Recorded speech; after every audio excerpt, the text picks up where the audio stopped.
Good afternoon, emerging leaders, guests, division director, and my fellow panelists.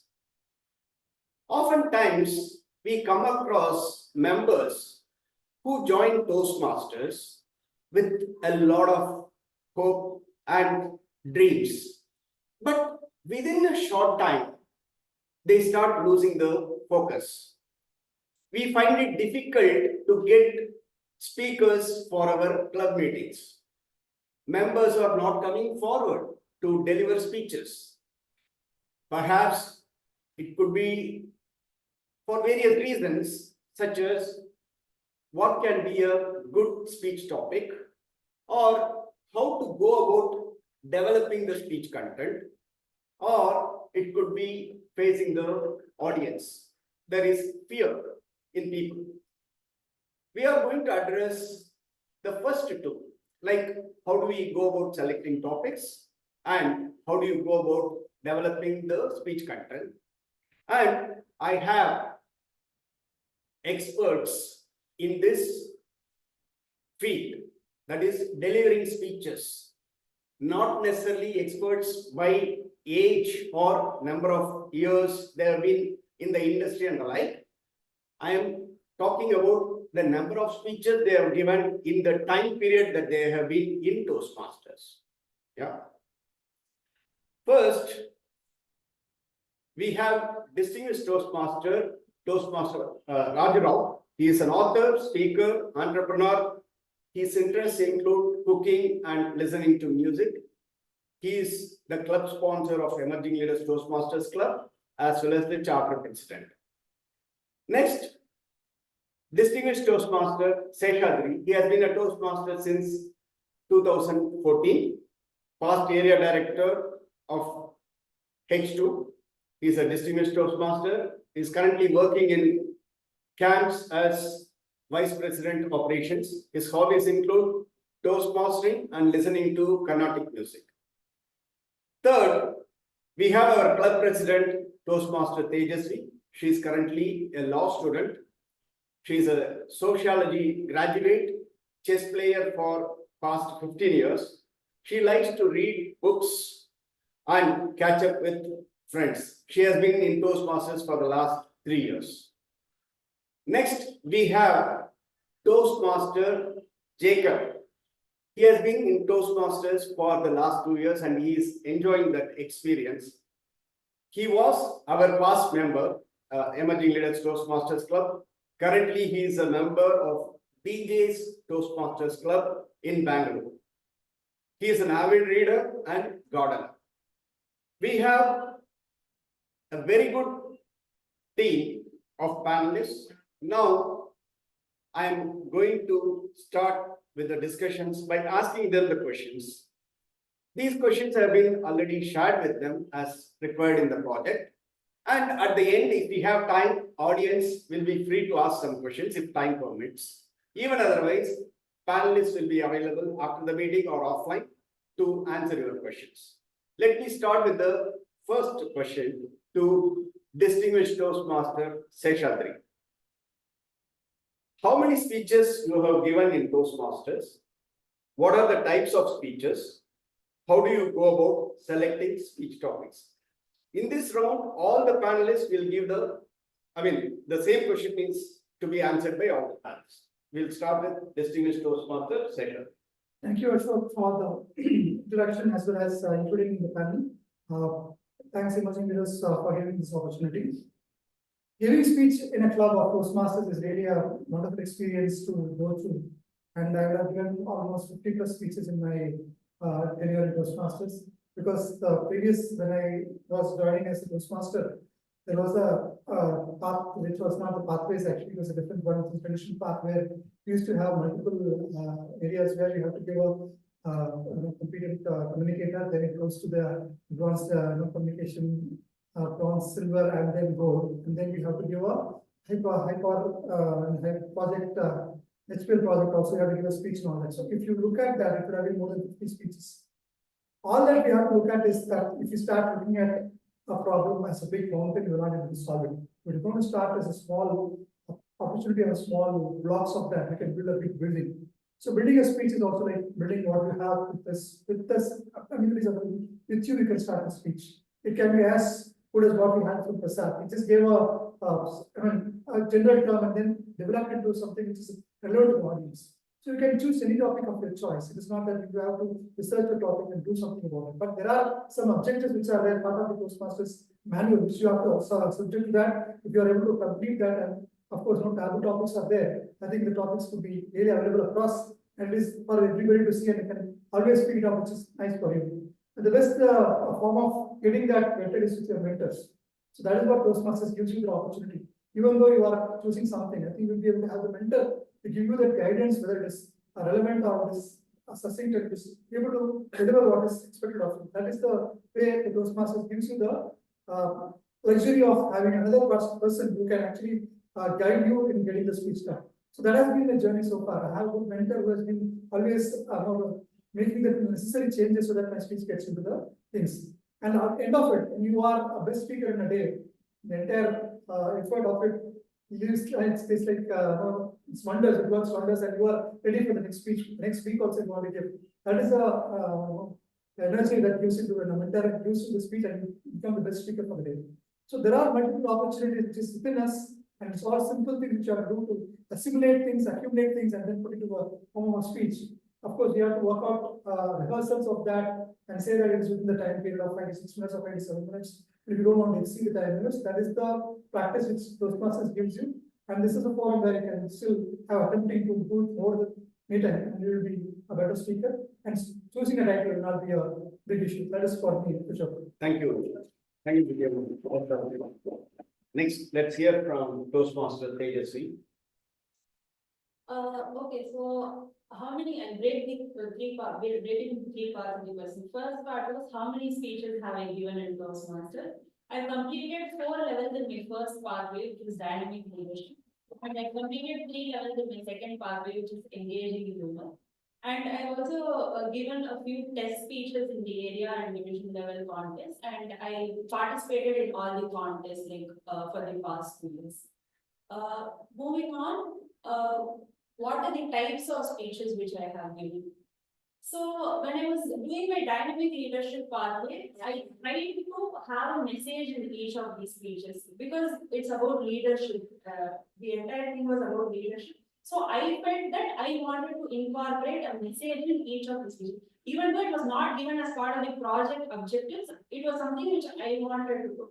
And I started doing that in my dynamic leadership pathway. And when I'm doing my humor pathway now, I try to include humor in whatever speech I'm giving. Not like so much of it, but at least a bit of it, maybe 1 or 2 jokes, I try to include because that is the point of the whole pathway. So you have to try to become a better speaker in whatever area you have taken. So that is how I went about it.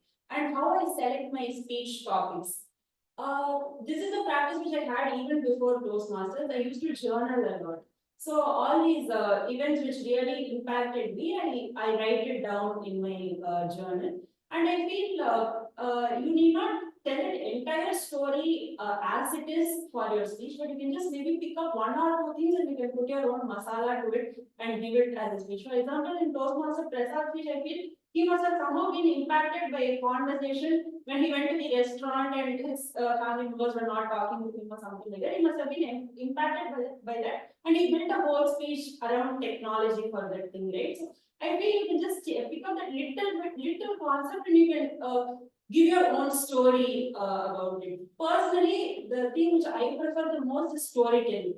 I like to tell stories, and these stories may not necessarily be true, but I feel parts of it will at least be true. And I feel these stories will what connect most to the audiences. Thank you. Next, I want to move on to the online participants. First, distinguished Toastmaster Raju. After that, we can give it control to Toastmaster Jacob. Yeah. Thank you, DTM Ashok. Thank you very much. So, regarding the first question that you asked, I hope you can all hear me clearly. Yeah. Okay. So, how many speeches? Actually, quite a lot, but I must admit, not as much as DTM Ashok, because to be a DTM, you have to do at least 14, 15 speeches minimum.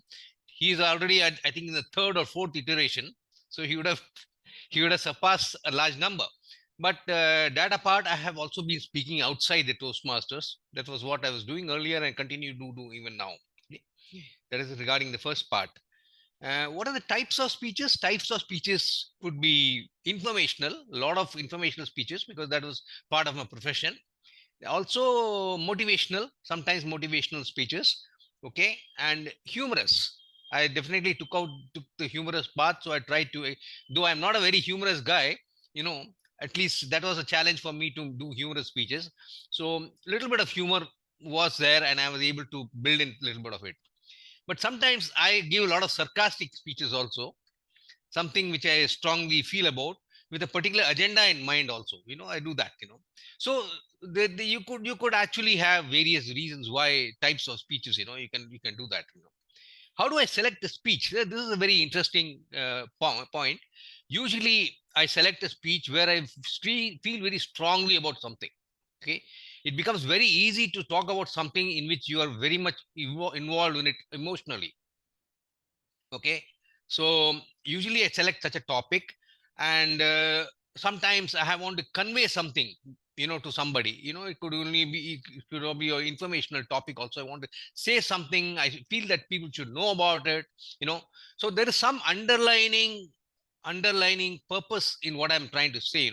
Sometimes it may be just relating a story. I had some fun with it, listening to it, or reading it, and I thought, if I think that that's something which others should hear, then it may only be a story. It may not even have a message in it, but maybe just a story. I like to say it in a very interesting way.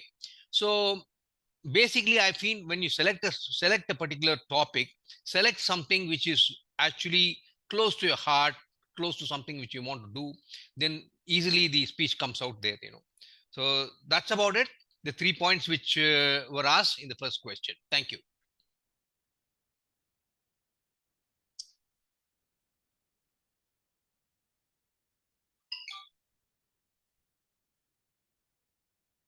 Good evening, everyone.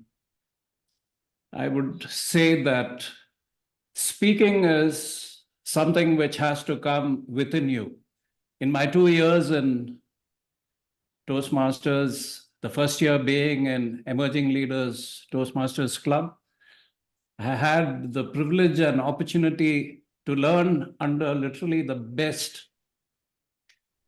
If you ask me what lies behind a speech, I would say it is only conveying a simple idea with a message to an audience you're speaking to. So what's most important is that you're able to resonate, you're able to communicate, and you're able to get some feeling from the audience you're speaking to. I'm sorry to say that in the first 1 year, I was not able to deliver many speeches in the LTC. If I recollect right, I was in level 1. After my icebreaker, I had a very energetic Toastmaster from ELTC, Sri Vidya, constantly ask me, when is your next speech? When is your next speech?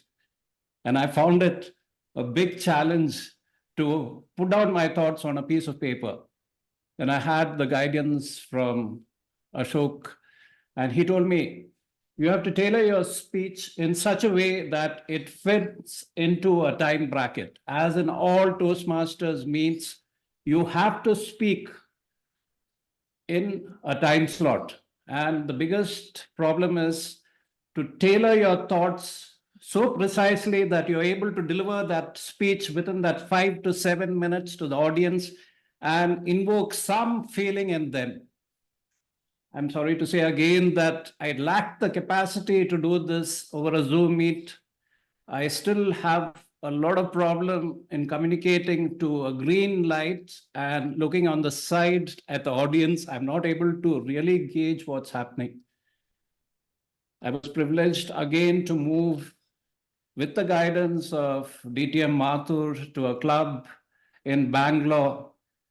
Initially, we went together to this particular venue where these meets were held, And I really loved the place because the hall was tailored. We sat and we just tried the sound effects. We found that it was really fantastic. And then I checked up about the background of the club, and DJ happens to be a winner all around, you know. So it really drew me to this club. And the first meeting, I was asked to be the sergeant in arms. And believe me, the culture that District 121 or DJs has is very unique and very different to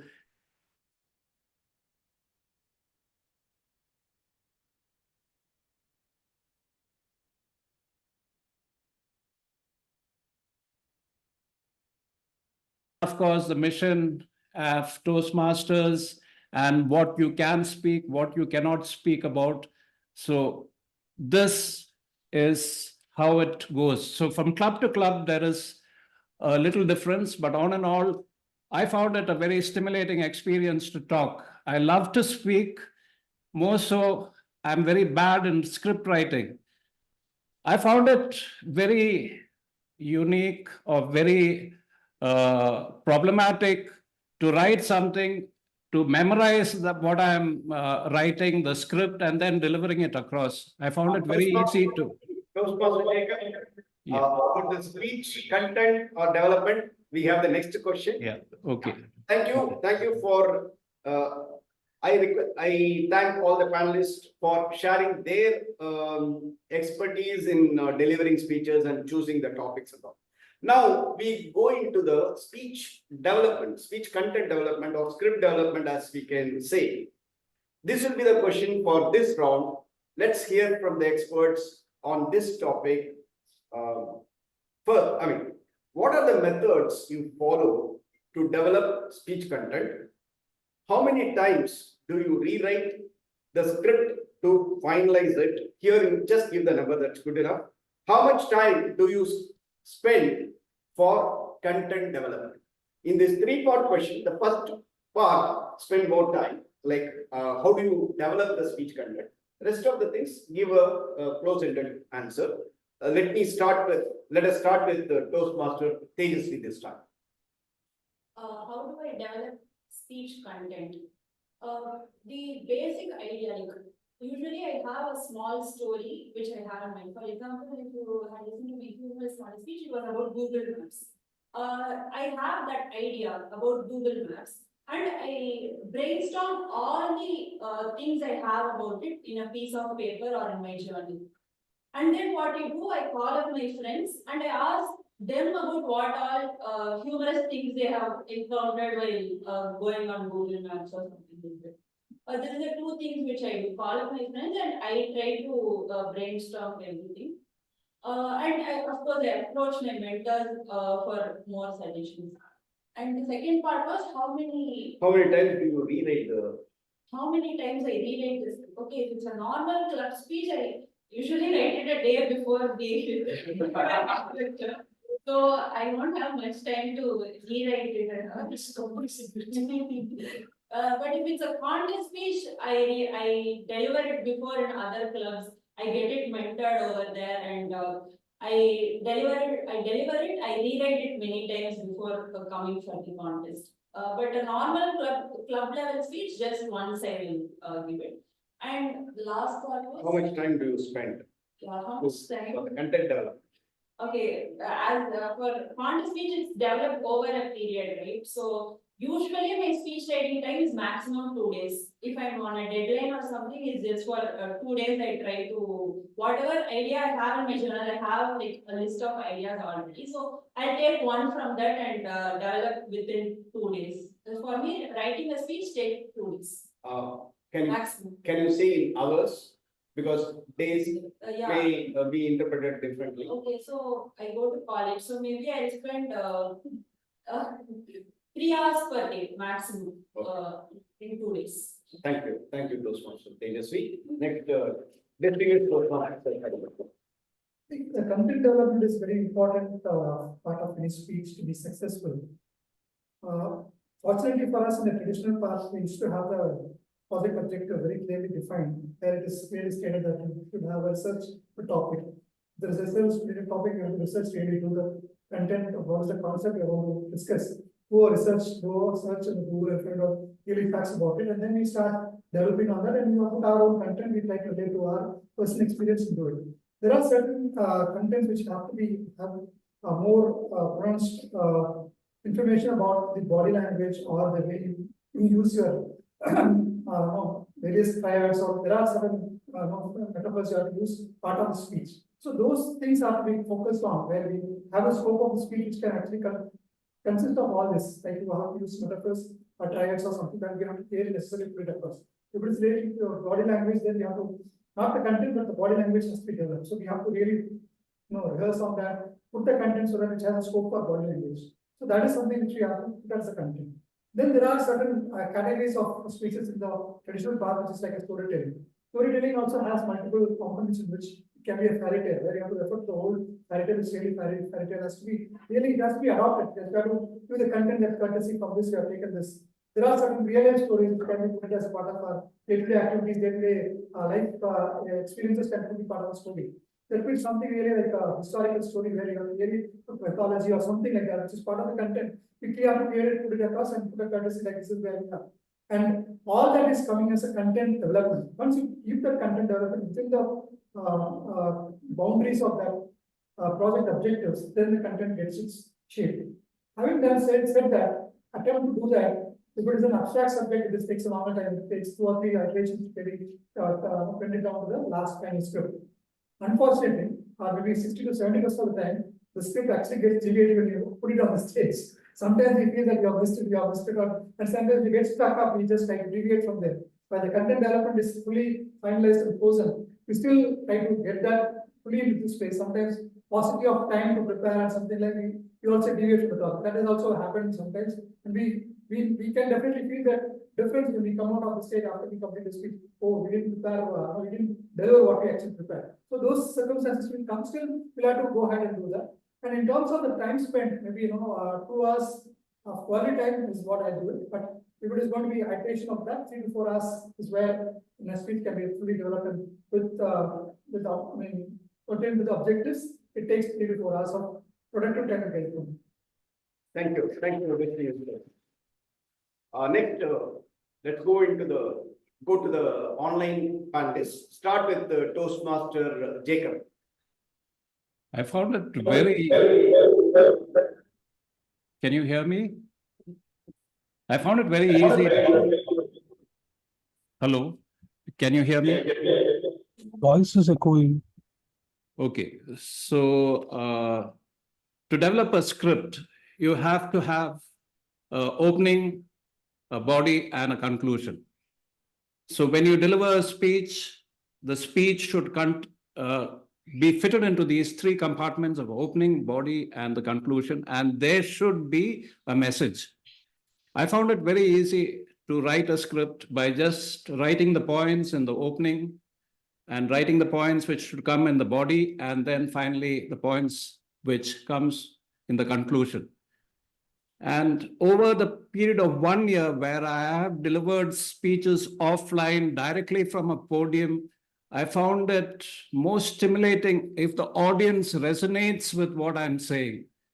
If there is one single person who smiles or claps or shows that he is understanding what I say, it's done. The speech is done, and you will win that particular contest or that particular day's event of being the best speaker. I have also had practical experience that when you try to deliver a speech which is not coming out of your heart, it falls flat. And believe me, I have spoken in the last 1 year, maybe 20 times across different levels of Toastmasters with different objectives. Each pathway specifies what exactly you have to do. I have used props, which is very effective in starting a speech. Like you take up a pen and you say, this is a pen, and then you speak around it. Or you pick up any particular object, and I find that to get you started, speak about that object, connect it to something, and finally deliver a message which stays with the audience. And believe me, it's the first 1 minute which really counts in making your speech effective. Of course, the story, like my immediate panelist Tejasvi pointed out, a story is so important. If you have a story to build into your speech, it is really fantastic. But once again, the time is the constraint, which unfortunately I'm not able to manage. I've always relied on somebody showing me a green card, yellow card. Yes, you have to stop talking today. I rely on Ashok to tell me enough. So I hand it over to my next more experienced panelist, Rajarao, who would probably throw more light on this. Thank you. Thank you all. So, how to develop a speech? That's what we're talking about, So my way of doing it is to first work on some bullet points. I think about it, take a piece of paper and sit and write down the bullet points. Then each bullet points, I'll start expanding into some kind of a paragraph. That's where I start doing some writing. Okay. And then write in my own words something about it. And then try to build the thing in terms of OBC. As Toastmaster Jacob mentioned, it's opening, body, and conclusion. So that pattern, typically we follow that. Into that, try to add a story, add some questions, have a strong conclusion. All those things I start adding. It's kind of building a structure. First the bullet points, then add each point, and keep on adding. And in each time you write something about it. So that when you do that, that itself starts developing a kind of a script. Okay. And then later on, I do not emphasize, these are some things which I do, which other Toastmasters do differently. I do not look at grammar. I do not look at language. Okay. Spelling mistakes, sorry, not language. Spelling mistakes and grammar, I do not look at it. Sometimes they may be grammatically wrong also, because I'm more focused on trying to say, how do I say all these things in my own words in the audience, okay?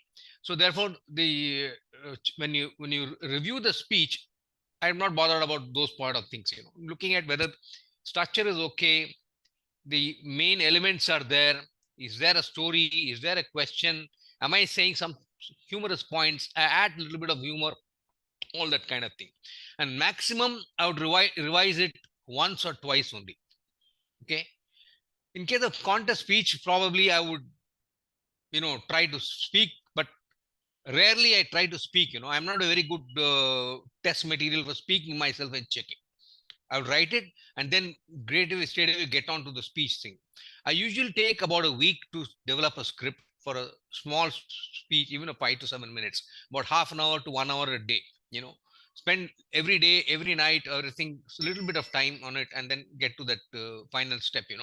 That's enough. And then I work a lot in my mind. What am I going to say? So everything is in the mind.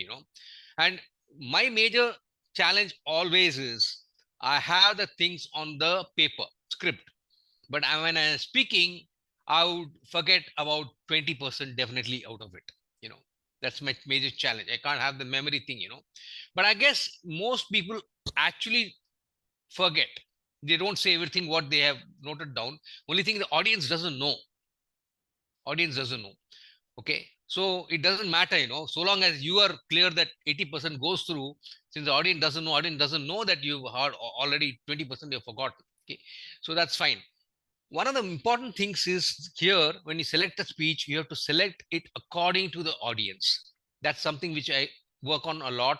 And second thing is that the type of speech also has to be based on what you're trying to convey. For example, if it's a project related to vocal variety and,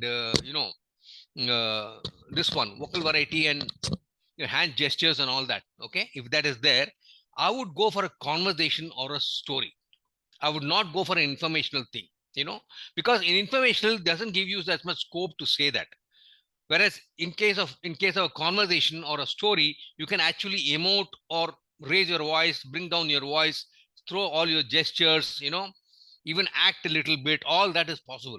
Not in informational speech. If I'm going to tell them how good is IT, how good is AI, I can't do all that, So type of speech versus the audience, type of speech versus the topic that you're trying to say is very important, It should match. So some bit of thinking has to be done on, okay, what am I going to speak? What is the audience? Over to DTM Ashok. Thank you, panelists, for answering that question. As you can see, it takes about 2 to 4 hours for developing one speech content for one speech. And many a time you don't have to write more than once or twice, unless it's a contest speech. So for club level meetings, as all the panelists said, they don't revise it too many times. So it doesn't require a lot of effort. Hopefully, members will start writing more scripts and start delivering more speeches. Now, I will go into the last question from my side, and later on, if time permits, we will open it for the audience questions. What is your advice to new members to complete level 1 in 6 months?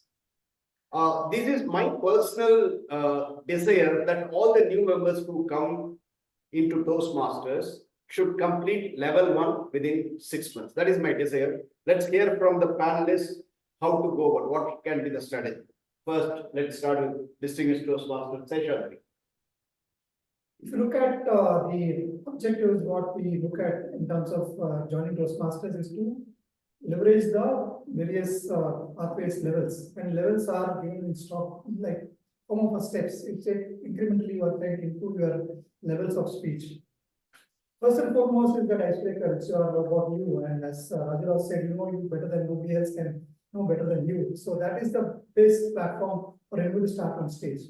So you do not prepare yourself. In fact, go through a life cycle of 40, 30 years, whatever that your age is all gone.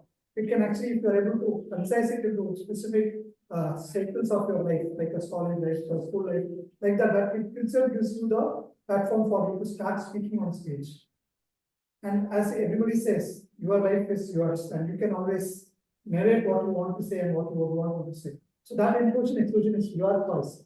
Once you get into that, and if you share with your mentors, they'll definitely say what is to be included, what not to be included. So first connect with yourself, your life, then your speech will be going to be really fantastic. The next one, the level 1 I see is that any topic, choose any topic and start writing your speech and start delivering on the stage.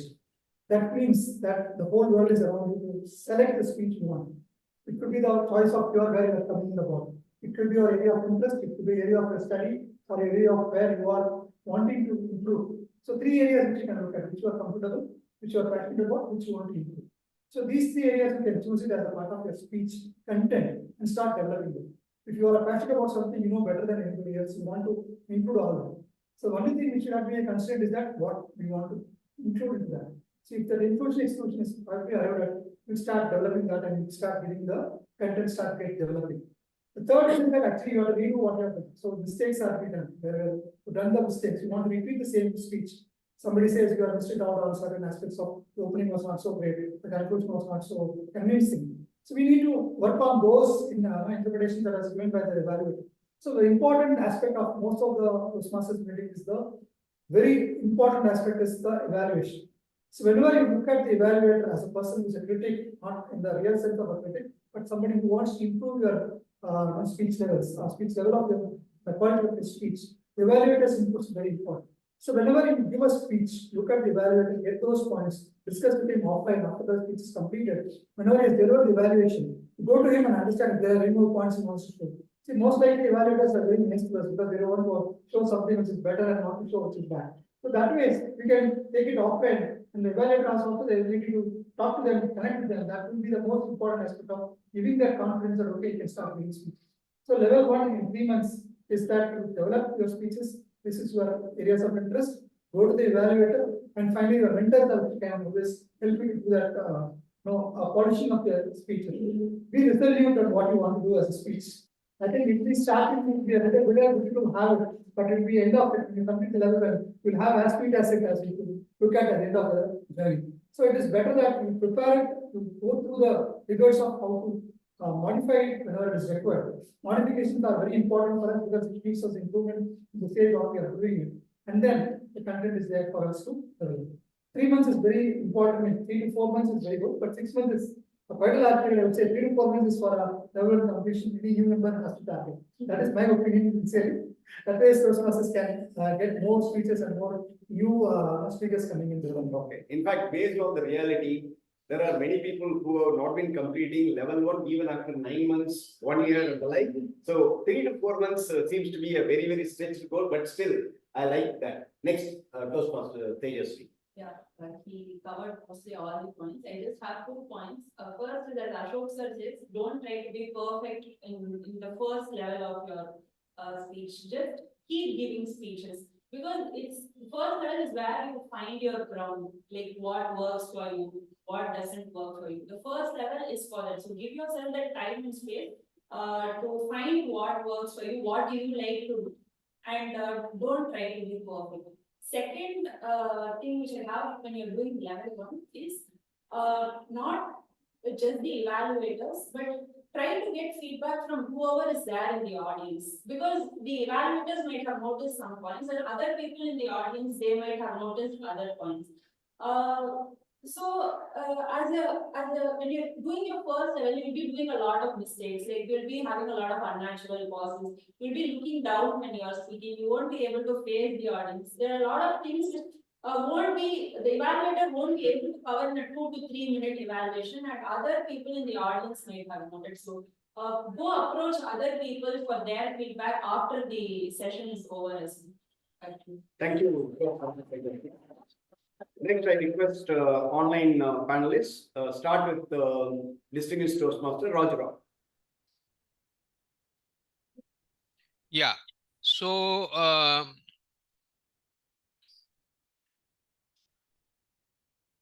coming to this particular point of how to make sure that we give speeches, and we don't have a scare, I have a slightly different take on it, in the sense that why are we having some problem in giving speeches? If you start looking at that particular point, there obviously seems to be some challenge in that for people. What is the challenge? The challenge is, to my mind, there is some kind of hesitation on many counts. Now, what is the hesitation? One is mastery over the language.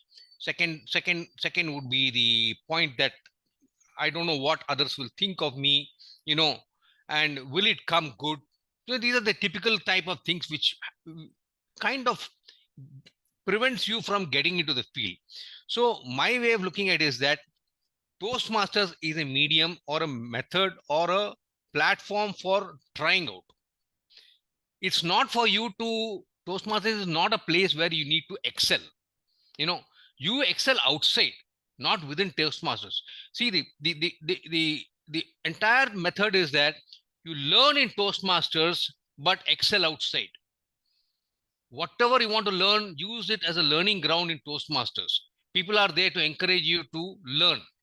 Don't worry about whether you're doing good or bad. So Toastmasters, first of all, you have to get in your mind that Toastmasters is not a place where you need to get a prize. Okay.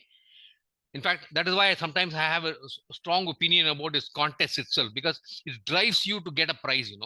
You want to be number 1, you want to be first rank, for what? We are coming here to learn. Everybody has got their own challenges and everybody is improving. So why do that? So the short answer is exactly like what Tejasvi said. I'm kind of echo what she's saying entirely, only I'm saying it in different words. One is jump into the lake. You got to swim. You can't do it by looking at the water. Jump into it. First jump into it. You automatically you learn. So first is try, keep trying it out. Don't ever think that it has to be good. I'm not only talking about first level. Even if you are level 5, don't for heaven's sake think it has to be good. You're only trying it out. The panel discussion which is we're having here, it doesn't have to be a top class panel discussion where Nirmala Sitharaman will come and sit. It doesn't have to be. We are learning. And then from this learning, we are going outside and doing it well. This is a learning ground. So if you understand this is only a learning ground, I think you will get rid of that fear of, doing it. Then automatically you will start giving speeches, by content development and all those kind of things, and you'll get to it. So that's my point. Thank you. I have a slightly different take on the speeches, how to get a person to speak in Toastmasters. I believe the first speech is extremely important, and convention or the system is that your first speech is greeted with wild applause. And that is the only speech which you get a standing ovation in Toastmasters.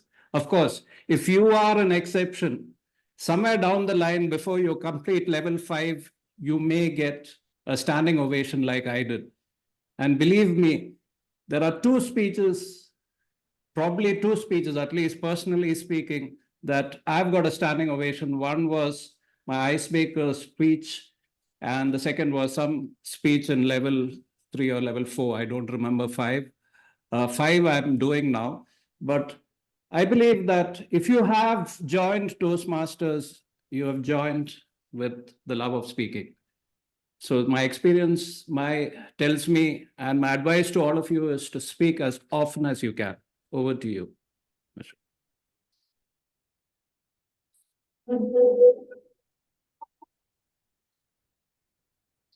Thank you, all the panelists, for sharing your views on how to go about topics, developing speech content, and advice to the new members. Since we are running short of time, we will not go into the audience questions. I would like to thank all the panelists and also audience for listening to this panel discussion. Hopefully, this will be very helpful for everyone who listens to this. I am planning to upload this video to our club's YouTube channel and share it with all the members who are not able to attend today. Hopefully, we look forward to more speeches. The VP should be bombarded with speech slots. That is my desire. That's the intention behind this panel discussion. The topic I have chosen is just for that purpose. Thank you all. See you sometime.